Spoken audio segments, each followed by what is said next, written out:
दिलभित्रै उज्यालो बालौँ संसार उज्यालो लाग्दछ, भकारीमा जे छ खाना भान्सामा त्यही त पाक्दछ।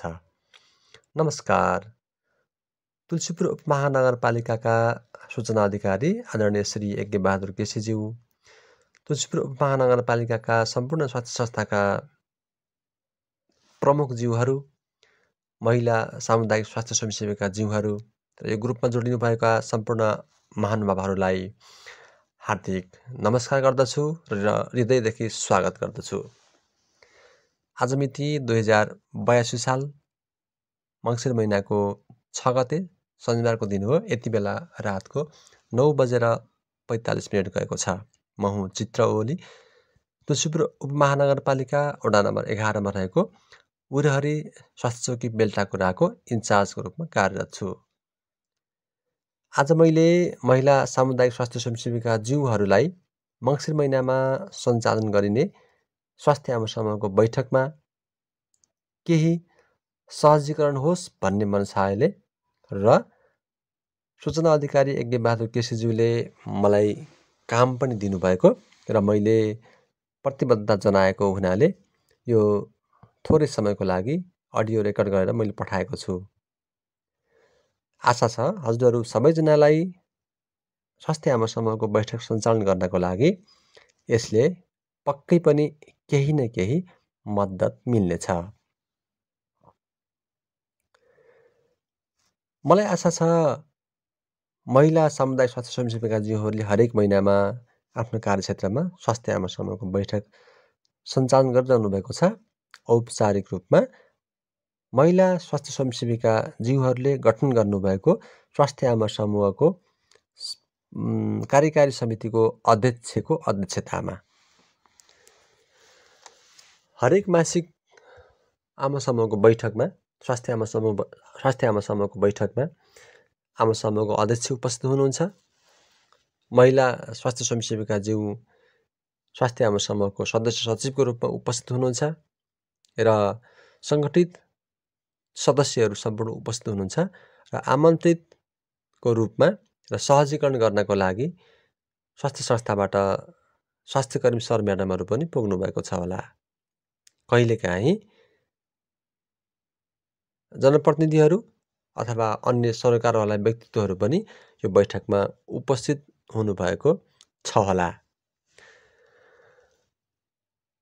हरेक महिनामा महिला स्वास्थ्य स्वयंसेविका ज्यूहरूले एउटै विषयवस्तुमा स्वास्थ्य आमा समूहमा चर्चा गर्नुभयो भने त्यसको सञ्चार पब्लिकमा पर्छ, जनतामा पर्छ, समुदायमा पर्दछ र एउटै म्यासेज सबै ठाउँमा गयो भने प्रभावकारी हुन्छ भन्ने आशाले पक्कै पनि यस्तै कुराहरू गर्नको लागि यो ग्रुपको सृजना भएको छ, यो समूहको सृजना भएको छ। यो समूहलाई यस्तो राम्रो लाभदायक र सक्रिय बनाऊ ताकि तुलसीपुर उपमहानगरपालिकामा हाम्रो पालिकामा महिला सामुदायिक स्वास्थ्य स्वयंसेविका ज्यूहरूले आफूलाई अब्बल साबित गर्न सक्नुहोस् र आफ्नो पर्फर्मेन्स, आफ्नो कार्यप्रस्तुति जनतामा, समुदायमा सजिलै पार्न सक्नुहोस् र आफ्नो दक्षता, सिप र ज्ञानलाई बढाउनका लागि पनि दक्ष हुनुहोस्, सक्षम हुनुहोस् भन्ने अपेक्षा राख्छु र शुभकामना पनि व्यक्त गर्दछु। अब लागौँ मूल प्रसङ्गतिर। यो मङ्सिर महिनामा स्वास्थ्य आमा समूहको बैठकमा सञ्चालन गर्नुपर्ने विषय रहेको छ खाद्य विविधीकरण र घरायसी खाद्य उत्पादन। हरेक महिनामा 12 महिनामा वर्षभरिमा प्रत्येक महिनामा कुन विषयमा सञ्चालन गर्ने भनेर एउटा गाइडलाइन दिएको छ। हजुरसँग त्यो किताब छ होला, त्यो बुक छ होला। त्यो बुकमा रहेर त्यही बुकबाट रहेको कुरालाई मैले केन्द्रित गरेर त्यहीबाट टिपेको छु। मङ्सिर महिनामा छ विषयवस्तु के छ भने फेरि पनि दोहोऱ्याउँछु, खाद्य विविधीकरण र घरायसी खाद्य उत्पादन। यो विषयमा हजुरहरू छलफल गर्नुहोला। छलफल भन्दा पनि चर्चा परिचर्चा गर्नुहोला। आफ्नो तरिकाले आफ्नो समुदायमा खानाको प्रयोग कस्तो छ, गर्भवती आमाले खानेकुराहरू हामीलाई टेक्निकल रूपमा प्राविधिक रूपमा ज्ञान छ, हामीसँग फ्लिपचार्टहरू छन्।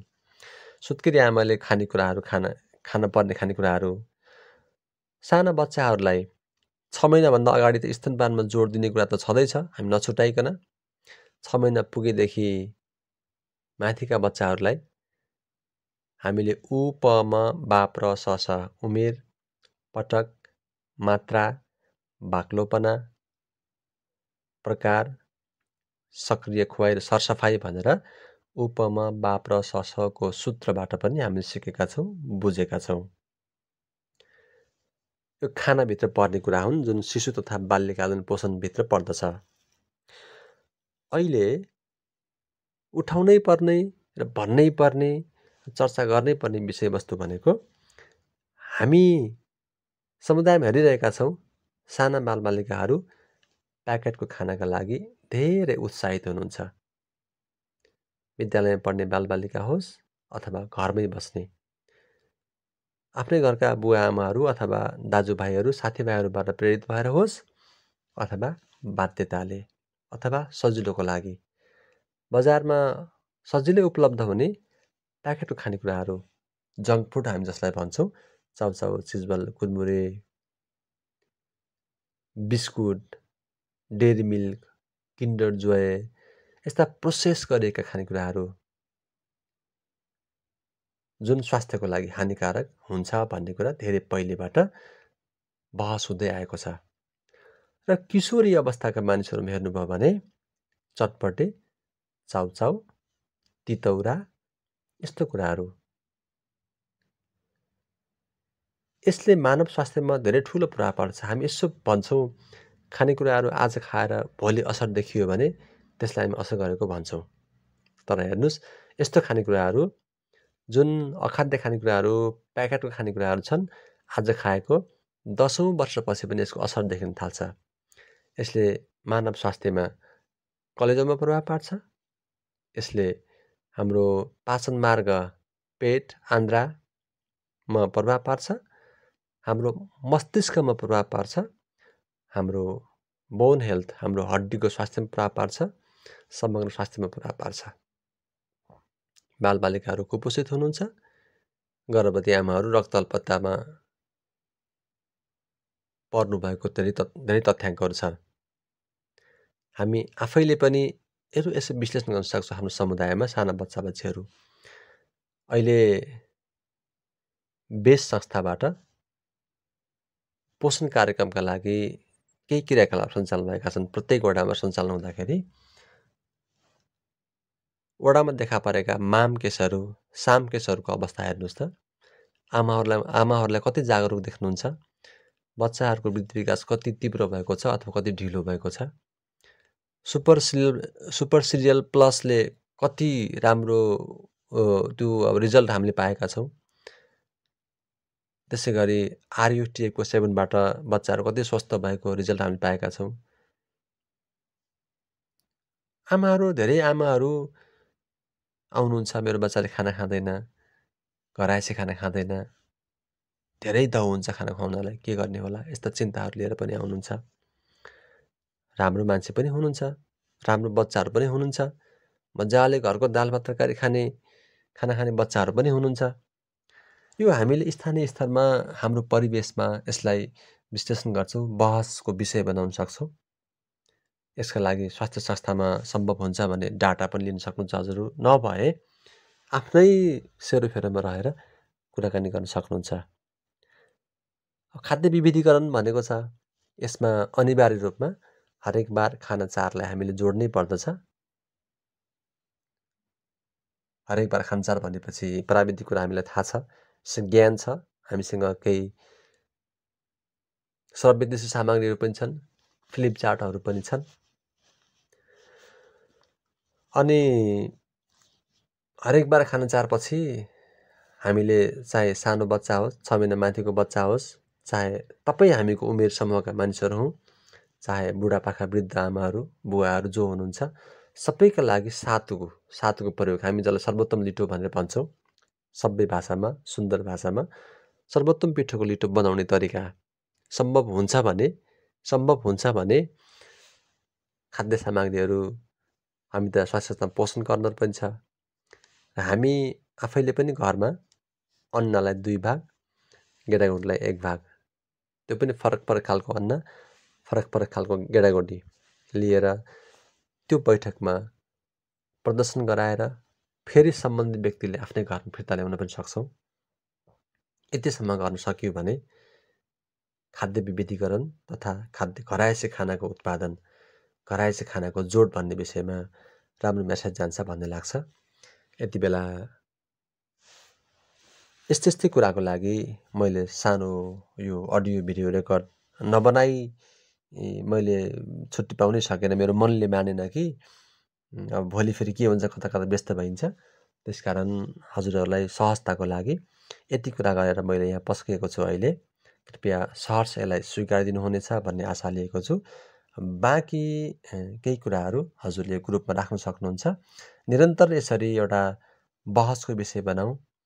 एउटा हाम्रो सानो प्रयासले हाम्रो समुदायमा साना बालबालिकाहरू, गर्भवती आमाहरू, किशोरहरू अनि ज्येष्ठ नागरिकहरू धेरै विषयवस्तुमा धेरै क्षेत्रमा हामीले कुराकानी गर्न सक्छौँ। हामीले आफ्नो तहबाट सक्दो गरौँ। सानो प्रयासले बिस्तारै बिस्तारै ठुलो सफलता मिल्दै जान्छ। एकैचोटि ठुलो सफलता नमिल्न सक्छ। भनिन्छ नि, 1 महिनामा 4 हप्ता हुन्छन्।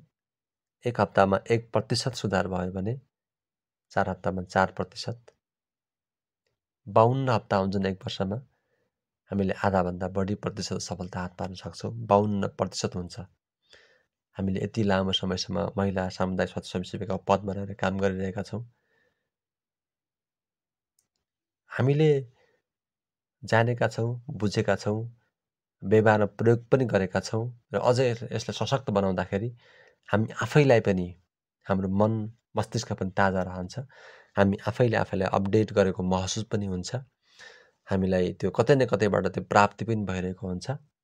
यसका लागि हामीले आफैलाई यो इन्नेट पावरलाई डेभलप गर्ने, आन्तरिक शक्तिलाई विकास गर्ने र आफैमा आफै एउटा ऊर्जा प्राप्तिको स्रोत आफै बन्ने र हामी आफूलाई व्यक्तित्व विकास, हाम्रो मानसिक विकास, हाम्रो सोच्ने शक्तिको विकास, हाम्रो सकारात्मकताको विकास गर्नका लागि हामी लागौँ भन्ने अनुरोध गर्दै र केही पर्यो भने मेरो भौतिक अथवा अभौतिक उपस्थिति सम्भव भएसम्म रहनेछ भन्ने बाचा गर्दै म अहिले बिदा हुन्छु।